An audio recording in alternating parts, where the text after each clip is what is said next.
AB news में आपका स्वागत है। मध्य प्रदेश के मैहर स्टेशन से कुछ दूरी पर त्रिकूट पर्वत पर मां शारदा देवी का प्रसिद्ध मंदिर है। मंदिर जाने के लिए जहां से ट्रॉली की यात्रा शुरू होती है, वहीं पर प्रसिद्ध व्यावसायिक ग्रुप जेपी सीमेंट द्वारा मां शारदा अन्नकूट का संचालन किया जाता है, जहां पर भक्तगण दर्शन के बाद मात्र 15 रुपये में सात्विक भोजन, जो बिना लहसुन प्याज का होता है, उससे अपनी क्षुधा को शांत करते हैं। वहीं यहाँ पर कार्य करने वाले कर्मचारी पूरी श्रद्धा व भक्तिभाव से भक्तों को प्रसाद वितरित करते हैं तथा पंगत में बैठाकर भरपेट भोजन कराया जाता है। 4 मंजिला इमारत में हर कोने में स्वच्छता तथा फिल्टर पानी की भी व्यवस्था है। अगर कोई श्रद्धालु इस अन्नकूट में अन्नदान करता है तो शनिवार के दिन उस भक्त की तरफ से अन्नकूट द्वारा निःशुल्क भोजन की व्यवस्था की जाती है। काफ़ी बड़ी जगह में अन्नकूट का प्रांगण निर्मित है, जहां पर हजारों की संख्या में एक साथ भक्तगण भोजन ग्रहण कर सकते हैं। अन्नकूट के व्यवस्थापक जनक चतुर्वेदी से एबी न्यूज के संवाददाता रोहित शुक्ल ने विस्तृत चर्चा कर आप तक जानकारी को साझा किया। हम माँ शारदा अन्नकूटम ट्रस्ट में मौजूद हैं, जहाँ पर हमारे साथ में जनक चतुर्वेदी जी हैं। साथ में आपको बता दूँ, यहाँ का पूरा संचालन व्यवस्था सब कुछ यही देखते हैं। आइए ट्रस्ट के बारे में, यहाँ पर किस तरह से कैसे सेवा देने का कार्य किया जाता है और कितने कार्यकर्ता हैं, इन सब से संबंधित विषयों पर हम चर्चा करेंगे। यहाँ के अध्यक्ष जो कि व्यवस्थापन पूरा देखते हैं, आप संचालन भी कह सकते हैं, सारा इस वक्त दामोदर इनके कंधों पर है। तो हम इनसे जानना चाहते हैं, सर जी, यहाँ पर अभी कितने कार्यकर्ता हैं जो कि सेवा दे रहे हैं? हमारे पास 36 कर्मचारी हैं, जिसमें 5 सिक्योरिटी और 30 बनाने और खिलाने सर्विस करने वाले और एक आपका मैं सेवक। 36 कर्मचारी हमारे पास उपलब्ध हैं।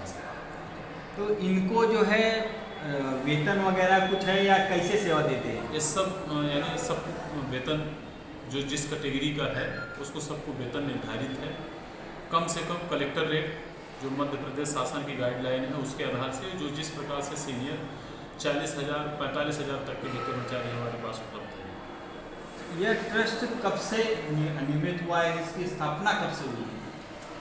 24 सितंबर 2014 को इस ट्रस्ट का उद्घाटन यहाँ के वर्तमान कलेक्टर श्री मोहन लाल जी मीणा जी के हाथों से इसका उद्घाटन संपन्न हुआ। तब से यह ट्रस्ट पब्लिक की सेवा में बराबर चालू है।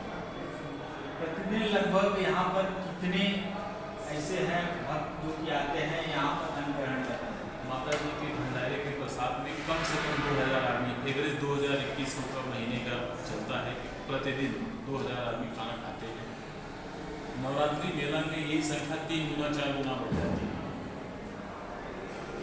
ये जो शनिवार का आपने रखा है, यह मुक्त, तो यह किसकी तरफ से, किसी व्यक्ति विशेष की तरफ से होता है या ट्रस्ट की तरफ से होता है? ये व्यवस्था सबकी तरफ से होती है सर।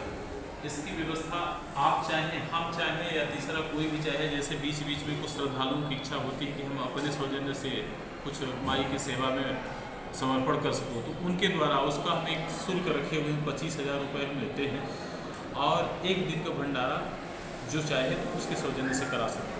उसमें उस 25,000 में कोई ऐसा तो नहीं है संख्या है कि इतनी ही, अगर सपोज 25,000 का आपने रखा है, 25,000 में अगर आपका सब सिर्फ 5,000 अगर हो रहे हैं, अगर उससे बढ़ गए तो कोई हमारा ट्रस्ट उस चीज़ को खुद वहन करता है। 25,000 तो एक नाम की व्यवस्था है। हमारा खर्च तो कम से कम एक दिन में 65,000 70,000 रुपये खर्च होता है, लेकिन राज्य ट्रस्ट के द्वारा जो निर्धारित की गई कि नहीं 25,000 ही लेना है, तो हम 25,000 ही लेते हैं, बाकी हमारा ट्रस्ट वहन करता है।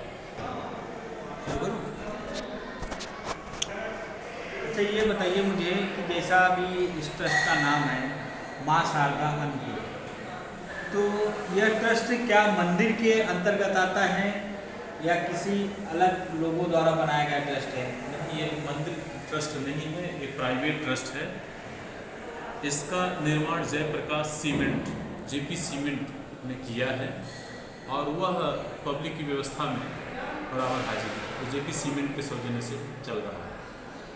पर व्यक्ति आप 15 रुपया लेते हैं, तो क्या उससे पूरा हो जाता है उस दिन का, या फिर अगले दिन के लिए जैसा जो बाकी व्यवस्था करनी रहती है या ट्रस्ट के द्वारा आता है, तो कहाँ से आता है?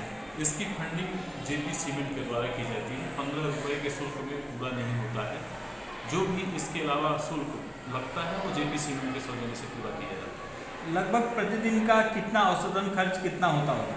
मैक्सिमम कम से कम 65,000 रुपये एक दिन का खर्च पड़ता है। तो ये पैसे वहाँ से आते हैं जेपी सीमेंट के द्वारा ट्रस्ट को अनुदान दिया जाता है। आप यहाँ पर कितने सालों से यहाँ की व्यवस्था देख रहे हैं? इस ट्रस्ट का उद्घाटन के समय से 2014 से ही मैं यहाँ उपलब्ध हूँ। हमारे जेपी सीमेंट के चेयरमैन श्री मनोज गौड़ जी साहब का विशेष इसमें धन्यवाद है। उनके द्वारा इस ट्रस्ट का संचालन किया गया है। ट्रस्ट के अलावा भी माता जी के मंदिर परिसर में प्रतिवर्ष करोड़ों रुपए के कार्य किए जाते हैं और गौड़ साहब का लक्ष्य है कि ज़्यादा से ज़्यादा श्रद्धालु माता जी का भोजन प्रसाद ग्रहण करें और जो भी व्यवस्था उनसे बनती है वो पूरी व्यवस्था करने के लिए तैयार हैं, आगे भी तैयार रहेंगे। यहाँ का सारा रख रखाव सब कुछ जेपी सीमेंट के अधीनस्थ है, जहाँ पर यहाँ लोगों को, कार्यकर्ताओं को, सेवादारों को नियुक्त किया गया है और उन्हें वहाँ से महीने का वेतन प्रदान किया जाता है। और अगर आपको बता दूँ तो यह इमारत में 4 मंजिले की इमारत बनी है। इस इमारत में कुछ जो कार्य करने वाले हैं, ऐसे भी लोग हैं जो कि बाहर के निवासी या स्थानीय नहीं है। ऐसे लोगों के लिए यहाँ पर जो है रहने की भी व्यवस्था जेपी सीमेंट के द्वारा की गई है।